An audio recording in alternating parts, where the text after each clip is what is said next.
Alors bonjour à tous, donc dans cette petite vidéo en fait ce que je vous propose c'est d'avoir un peu de recul vis-à-vis du cours que je vous ai distribué et vis-à-vis des règles en fait qui régissent tout ce qui est manipulation de nombres positifs et de nombres négatifs. Alors ce que je vous ai montré en cours, d'accord, c'est l'ensemble des règles qui régissent donc la multiplication, la division et plus haut la soustraction et l'addition de deux nombres relatifs. Alors je vous ai explicité l'ensemble des propriétés qui sont liées et comment on calcule. Ce qui se passe, c'est que par expérience, je sais que bon nombre d'élèves se mélangent totalement les pinceaux entre les différentes propriétés. C'est-à-dire qu'ils utilisent la propriété de l'addition pour une multiplication et inversement, ce qui fait que leurs calculs, évidemment, sont totalement faux. Voilà, je sais que parmi vous, il y a des élèves qui sont, enfin pour qui ces règles, d'accord, cet ensemble de règles vont provoquer ces confusions-là. Alors ce que je vais vous demander en fait, c'est de regarder cette vidéo comme une vision alternative de ces règles-là. Et je vais pas vous rabâcher ces règles, d'accord? Elles sont déjà dans votre cours. Mais ce que je vais vous montrer, c'est une autre façon de voir les choses. Peut-être une façon qui appelle plus à la logique qu'à la mémoire. Pour attaquer ces règles, on va dire alternatives, il faut savoir quand même plusieurs choses, enfin deux choses essentiellement. Il faut savoir déjà les abréviations en mathématiques et une règle de base qui est que -1 fois -1, ça donne 1. Alors, dans un premier temps, les abréviations. En fait, ce qu'il faut savoir, c'est qu'un chiffre négatif, je vous ai mis -4 par exemple, -4, sa version longue, d'accord, c'est -1 fois 4. D'accord? Par exemple, -6, ça sera -1 fois 6, et vous avez compris. -10,5, ça sera -1 fois 10,5. La deuxième règle à savoir, c'est que -1 fois -1, ça donne 1. Une fois que vous savez ça, tout ce qui est multiplication ne vous pose plus de problème. Alors je vous donne un exemple, d'accord? Si je donne que A c'est égal à -6 fois -4. Alors déjà, première des choses, pourquoi je mets une parenthèse entre avec le -4? Pourquoi je ne le laisse pas juste comme ça? Sachez qu'il existe une règle en mathématiques, c'est qu'on n'a pas le droit d'écrire à la suite deux signes. C'est-à-dire que si j'avais enlevé les parenthèses, ça me ferait -6 fois, juste après -4. Donc ça, j'ai pas le droit, donc je suis obligé de séparer, et pour séparer, j'utilise des parenthèses. C'est une loi, c'est une norme, c'est comme ça.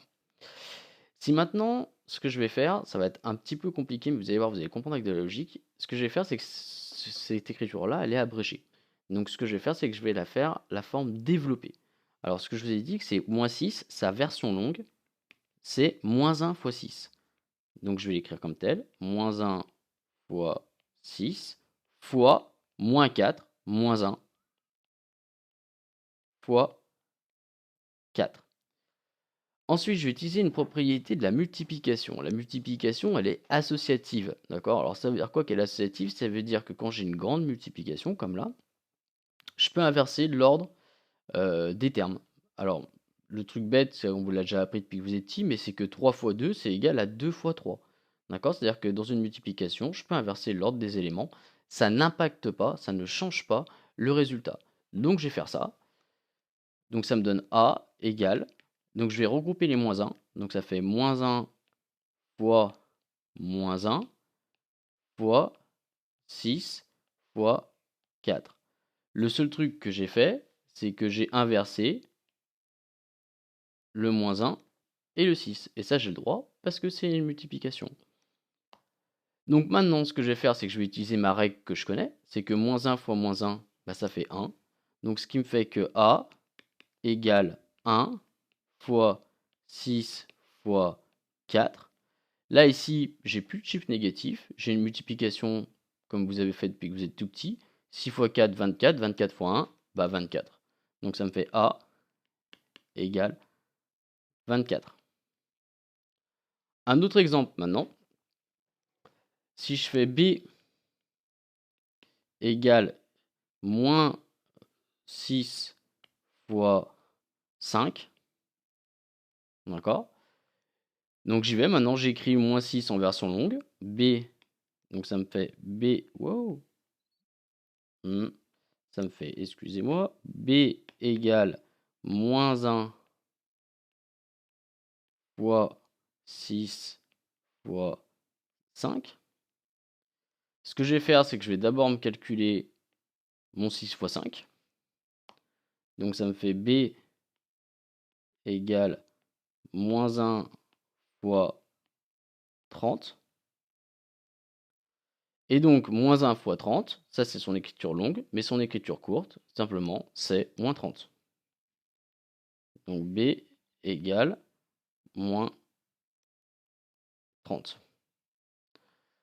Ok, en utilisant ça, donc on a pu utiliser vraiment ce qu'on appelle nous la règle des signes, d'accord? C'est que la multiplication de nombres négatifs donne un nombre positif, etc., etc.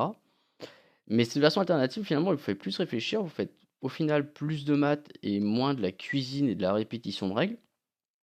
Voilà, là, vous réfléchissez vraiment, d'accord? Vous utilisez des vraies propriétés mathématiques, et donc par conséquent, vous êtes plus efficace et vous économisez tout ce qui est, enfin, vous évitez en fait de vous emmêler les pinceaux avec tout un système de règles que peut-être, je pense, un nombre d'entre vous ne maîtrisent pas ou ne comprennent pas vraiment.